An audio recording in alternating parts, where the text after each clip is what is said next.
coach-led versus player-led, like what sort of coach do you want to be?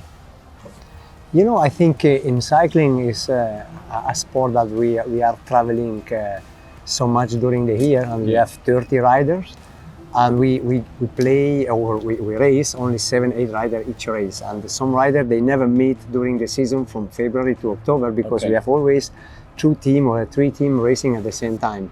So for us, the most important to have a good team is to have a good ambience, to create a good balance, because we are traveling together, they sleep together, they breakfast together, they work together, and they start again, during 200 days per year. So to have a good ambience in the team is the first and most important step in cycling. And then, of course, have a good riders. yeah, there's not a lot of difference really as far as like in rugby sevens, we travel all around the world. So you have to make sure everyone gets on well. And the coach also has to make sure that it's led by the players, a lot of the stuff that we want to do off the field, because on the field behind us, when it all gets going, the coach can't do anything about it. It's all player-led decisions. So you can't suddenly be coach directive off the field and then when they get on here, just think everything will be okay.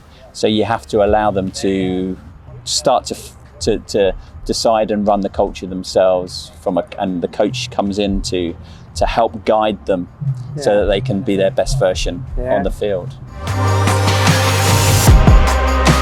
What inspires you? What drives you each day when you're training on your bike and you're doing 3-4 hour rides? The biggest motivation is just to discover my limits and to go above those, because cycling is really hard and you have to push really hard to get your best results than possible. Nice. And then mentally, like what kind of keeps you motivated when you are on there, or when you're having a bad race or a good race? What things do you think about that helps kind of just? I think in all the sport is like that. In the lowest moment, you just speak with yourself. You know you can be better than what you did. You did. Yeah. So you just want to become stronger than what you did. And you? What about you, my friend? What inspires me? What drives me? Yeah. I think the opportunity to play the game I love. So again, like yourself, started playing rugby when I was very young. And from a hobby to a professional sport. But for me, things like my family are the reason why I kind of got there and train hard. The opportunity to play around the world in different countries and to be my best self and the best player I could be as well. Yeah, and I guess also you have also really lower moment because rugby is really tough sport and you cannot always win, of sure. No. Chance of winning in the rugby is much higher than cycling, but oh sure, when you lose a match, I think inside yourself, it's not easy to be inside a stadium and to have all the people maybe angry. And how you live with this emotion? I think for us, we know that like when we're training in the week, we put a lot of perspective of what our team goals are and where we want to get to. And we know that when we go out and play, we're giving 100%. I know it's a bit of a cliche and it's a bit of the same old, but if we know we get our processes right, so our individual roles and jobs done really well, then we're hoping that means that we can win. But we know there's a lot of other variables out there which may mean we can't always win. That's what kind of gives us that edge, like getting the stuff done right before we play to then go out there and give our all and play as well as we can. Obviously, you have one of the toughest jobs in the world. Talk to me about some of the best moments. Hi James, first of all. Best moment for me probably was when I won the European Championship. It came after a really bad injury. So, you know how an athlete is, already in the bed. You're there thinking about, when I want to come back, I want to be back, and all these kind of things. So I took the calendar, look at the first day I could be good, and I pinpoint the European Championship in Glasgow, and I won.